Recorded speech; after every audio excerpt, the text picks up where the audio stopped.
بابا اولین بارم که سوار هواپیما شدم.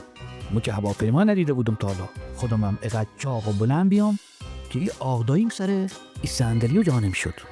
خلاصه هر طور بی آغدایی رو سر صندلی جا دادم. یه ساعتی از هواپیما و طیاره سواری من گذشته بید که گلاب برودون انم گرفت. این ور نگاه کردم او ور نگاه کردم، دیدم تا هواپیما و یه توالتی زده. رفتم تو توالت. بابا این توالت بی؟ نه ولو توالت نبی. از اتاق پذیرایی خونم هم تمیزتر بی. خلاصه نگاه کردم این لا او لا بالا پایین، دیدم یه سوراخ کوچولوی او وسط گذاشته. حالا ما 16 هم چطور سر این سوراخ جا بشم؟ 7 هم انداختم این بر، 7 هم او بر، 2 هم افتاد سر سوراخو. خلاصه کارم کردم تموم شد.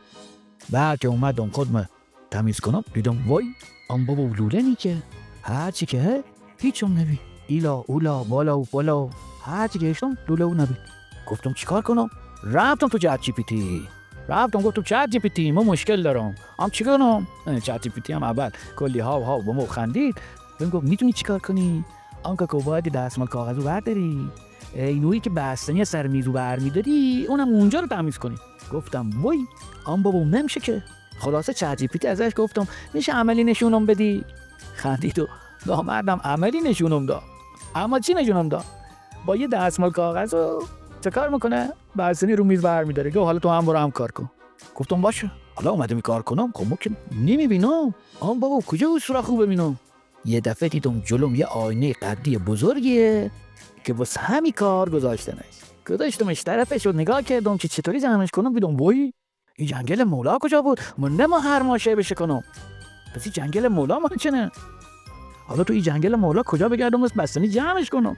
گلاب ریتون هر طور بی جمعش کردم.